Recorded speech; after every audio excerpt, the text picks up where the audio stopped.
함께 기도하시죠. 하나님 감사합니다. 오늘도 우리에게 은혜를 주시니 감사합니다. 새날을 주시니 감사합니다. 하나님 앞에서 오늘도 주의 말씀을 받으며 우리의 연약한 것들은 하나님 앞에서 강한 것들로 바뀌며 우리의 부족한 것은 주의 은혜 안에서 온전한 것으로 바뀌며 우리의 죄와 허물은 예수님의 보혈로 말미암아 의로운 것으로 덮여지는 그런 거룩한 역사가 일어나는 새벽이기를 원합니다.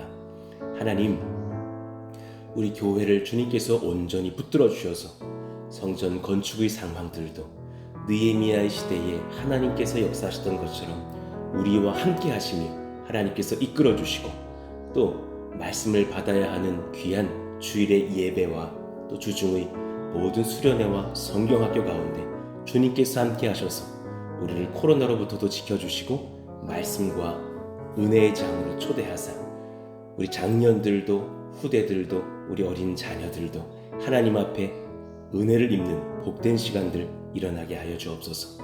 모든 것 주님께 의탁하오며 우리 주 예수님의 이름으로 기도하옵나이다. 아멘. 우리 같이 암송하실 말씀 고린도전서 3장 7절 말씀 읽고 암송합니다. 그런즉 심는 이나 물 주는 이는 아무것도 아니로되 오직 자라게 하시는 이는 하나님뿐이니라. 고린도전서 3장 7절 말씀. 아멘. 자, 오늘 우리에게 주신 주님 말씀은 느헤미야 8장 1절에서 4절까지의 말씀입니다. 우리 한 절씩 교독하겠습니다.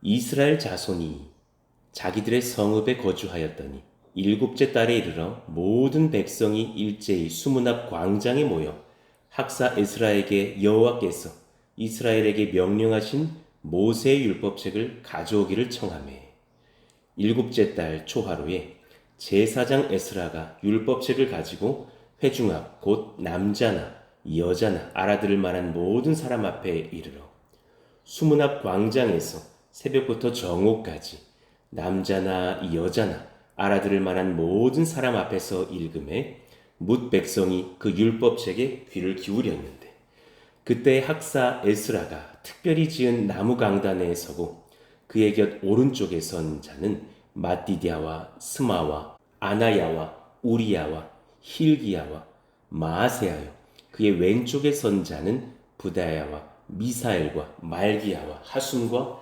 하스바다나와 스가랴와 무술람이라. 아멘.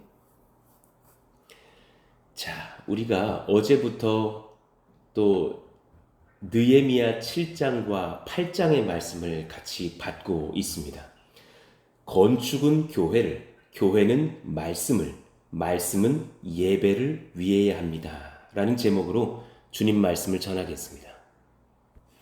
성벽 재건을 마무리한 느헤미야와 이스라엘 민족들에게 하나님께서 성령의 감동을 주사 바로 인구조사에 들어갈 수 있도록 지도하시죠. 느헤미야를 통하여서 하나님께서 감동케 하사 어제 말씀의 5절에 내 하나님이 내 마음을 감동하사 내 하나님이 귀한 지혜의 하나님의 뜻을 내 마음속에 넣어주시사 이런 표현이었어요. 그래 함께 모여서 온 백성이 예배하며 인구조사에 들어갔습니다. 그래 여러 사람들이 또 정리되고 소개되고 있죠. 그러니 먼저는 족보에 있는 일반 백성들 혹은 족보에 없는 일반 백성들 이후에는 제사장들과 레위인들 또 기타 여러 사람들을 소개하면서 하나님의 나라의 일원들이 누구누구인지 조사하게 하십니다. 그러니 성벽 재건을 하고 나서 또 성전 건축을 완료하고 나서 오히려 백성들을 돌아보게 하시는 그 주님의 의도, 저희가 뭘까요? 건물이 목적이 아니라 건물로서 그 백성들을 보호하려고 한다라는 그러니 너희들은 이제 그 은혜의 땅 안에서 하나님의 보호를 받으며 하나님 안에서 뜨겁게 자유 안에서 예배할 것이라 하시는 주님의 놀라운 의도를 깨닫게 됩니다. 그래 그 여러 사람들의 명단이 7장에 등장하는 것이죠. 그러니 66절을 보니까 온 회중의 합계가 42,360명이었다고. 그리고 노비와 또 노래하던 종들과 여러 짐승들의 숫자까지도 그렇게 소개되고 있습니다. 이후에 이제 백성들이 성벽 재건을 위하여서 자발적으로 드리는 신앙의 행위가 묘사되고 있어요. 이것은 에스라 2장 68절 이하의 내용하고도 상호 보완이 되는데요. 70절을 보십시다. 어떤 족장들은 역사를 위하여 보조하였고 총독은 금 1000드라크마와 대접 50과 제사장의 의복 530벌을 보물곡간에 드렸고 1드라크마가 8.4g이니까 금 1000드라크마라면 엄청난 양의 헌금을 드린 거예요. 또 어떤 족장들은 금 2만 드라크라와 은 2200만회를 역사곡간에 드렸고 은 1만에는 571.2g이니 이것도 엄청난 양의 은금을 주님께 드린 것이죠. 그 나머지 백성은 금 2만 드라크마와 은 2천만회와 제사장의 의복 67벌을 드렸느니라. 그러니 여러 지도자들부터 족장들로부터 백성들에게 이르기까지 온 성도가 최선을 다하여서 주님 앞에 헌금하며 물질을 드리며 성전 재건, 성벽 재건에 힘썼다라는 것을 정리, 약술하고 있는 거예요. 그리고 나서 다시금 그들이 그 땅에 거주했다라는 말씀으로 시선을 집중시킵니다. 73절이요. 이와 같이 제사장들과 레위 사람들과 문지기들과 노래하는 자들과 백성 몇몇과 느디딤 사람들과 온 이스라엘 자손이 다 자기들의 성읍에 거주하였느니라. 하나님의 말씀의 성취가 일어났습니다. 바벨론으로 잡혀가던 때도 있었지만 또한 하나님이 약속하시던 그때에 정말 오랜 시간 하나님의 그 약속의 때가 지난 뒤에 그들이 다시 자신의 땅으로 돌아와서 하나님의 보호를 받으며 은혜 중에 하나님을 예배할 수 있었습니다. 라는 그런 은혜의 메시지를 지금 느헤미야 8장, 7장이 전달하고 있는 거예요. 하나님의 말씀대로 하나님의 백성들이 이스라엘로 돌아왔고 이들의 성전과 성벽은 재건되었으며 자신들의 선조들의 땅으로 와서 안전히 거주하게 되었습니다. 놀라운 하나님의 은혜가 아닐 수 없죠. 그렇다면 왜 그들이 그렇게 다시금 주의 말씀의 성취대로 돌아오게 되었고 그렇게 안전하게 거주하게 되었는가? 이들의 거룩한 소명이 회복되는 상황입니다. 그것을 우리는 다시 보게 되는 거예요. 우리는 느헤미야 7장과 8장을 연구하면서 주님 앞에 이 질문을 드려보아야 합니다. 왜 주께서 성전과 성벽 재건 후에 인구조사를 하게 하셨을까? 다른 많은 일들도 있었을 텐데 왜 그랬을까? 왜 전체 백성들 한 사람 한 사람을 그렇게 조사하고 그들의 소중함을 알리게 하셨는가? 자, 오늘 우리 말씀의 제목을 다시 묵상해 봐요. 건축은 교회를, 교회는 말씀을, 말씀은 예배를 위해야 합니다. 자, 목적이 있는 거예요. 우리도 지금 성전 건축의 막바지에 들어가 있지만 또 여러 가지 영적 전투를 치르면서 이 귀한 일들을 감당하고 있지만 그 중심에 무엇이 있을까요? 건축이 건축으로 끝나면 그것만큼 불쌍한 교회 건축도 없을 거예요. 건축은 당연히 교회를 위해야 되고, 교회는 당연히 주님을 위해야겠죠. 주님을 위한다는 것은 말만 그렇게 한다는 것이 아니라 주님의 말씀을 사모하며 그 말씀을 전하며 그 말씀 안에서 예배한다라는 것을, 우리 살아계신 주님을 예배한다라는 것을 의미하겠죠. 주님은 전쟁에 참전 가능한 자들을 조사하시려고 인구조사하게 하신 것이 아니에요. 이제 건축이 끝났으니 정복전쟁을 해서 땅을 넓혀라, 그런 것이 아니에요. 우리의 마음이 건축 이후에 건물과 땅으로만 가서도 안 될 것이에요. 이 건물이 최근에 이 평택에서 지어진 건물에 비하면 굉장히 예쁘고 아름다워. 이 건물은 우리가 개척한 지 2, 3년 만에 지은 건물이야. 이 건물을 보고 많은 사람들이 참여하겠지, 교회로 등록하겠지? 아니에요. 건물 자체는 권세가 있지 않아요. 오히려 주님은 건축의 목적을 교회의 건실이 세워짐, 거룩한 성도들이 거룩하게 세워짐, 그것에 목적을 두고 계신 거예요. 그러니 성전 건축은 건물 건축으로 끝나서는 안 되고, 정말 성전이라 말할 수 있는 몸된 교회, 주님의 거룩한 성도들의 그 심령의 건축으로 이어져야 한다는 것을 의미합니다. 그래서 하나님의 때가 되었을 때에 이들을 인구조사하여 모이게 하고, 또 그 모이는 것을 훈련하여서 모두가 모일 수 있도록 그렇게 등록하게 한 뒤에 이제 때가 되었을 때 주님께서 이들을 불러 모아서 말씀을 듣게 하시는 거예요. 선포되어지는 놀라운 말씀을 듣고 주님 앞에 반응케 하시는 것을 보게 됩니다. 느헤미야 8장 1절을 봅시다. 우리 같이 한번 크게 읽어봐요.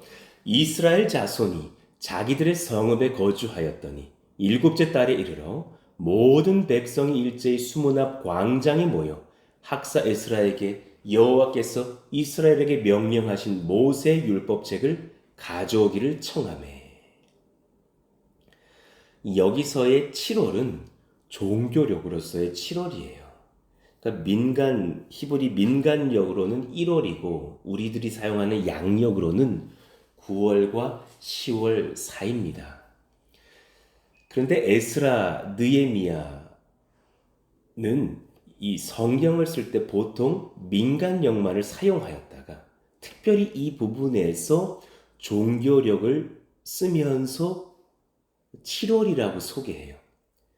이것은 본장이 초막절의 절기와 관계가 있고, 또 지금은 정말 영적인 모임으로 이들을 초대했기 때문에 그렇게 종교력을 사용해서 그들이 하나님의 은혜의 달 7월에 모여서 초막절 절기에 모여서 주님을 예배하며 하나님의 말씀을 받게 됐다는 것을 강조하고 있는 것입니다.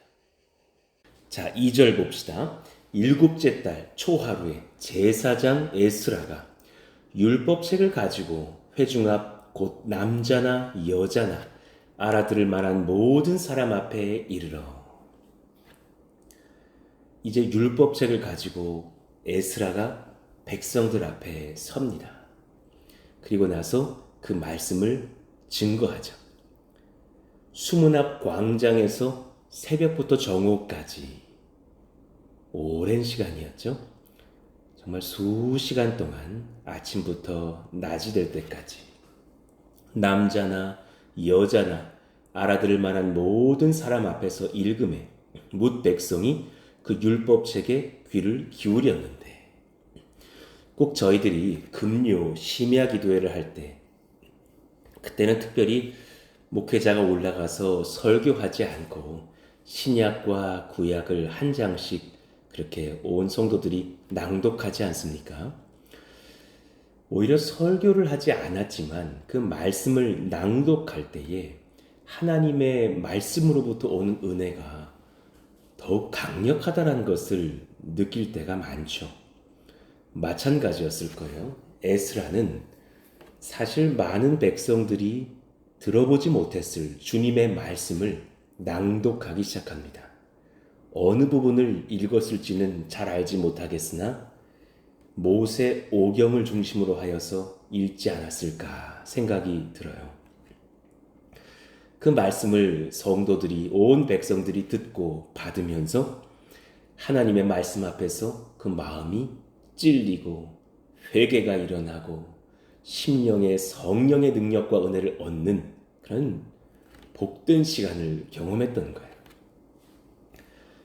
그때에 학사 에스라가 특별히 지은 나무 강단에 서고 그의 곁 오른쪽에 선 자는 마띠디아와 스마와 아나냐와 여러 사람들의 이름이 등장합니다. 그 말씀을 함께 가르칠 그런 지혜로운 리더들의 이름이죠. 5절 봅시다. 에스라가 모든 백성 위에 서서 그들 목전에 책을 펴니 책을 펼 때에 모든 백성이 일어서니라. 하나님을 경외하는 마음으로 주님의 말씀을 받는 백성들은 놀라운 복이 있죠. 우리 교회가 물론 지금 코로나가 다시금 재확산돼서 하루에 10만 명 이상이 걸리는 그런 시대가 됐고, 그래서 조금은 움츠러든 마음들도 없지 않지만, 지금 2년 반 만에, 사실상 거의 3년 만에 주일학교, 교회학교, 성경학교와 수련회를 처음으로 열게 되는 거죠. 그리고 우리 교회가 또 청년들이 많고 또 개척 교회다 보니까 교사들도 젊으셔요.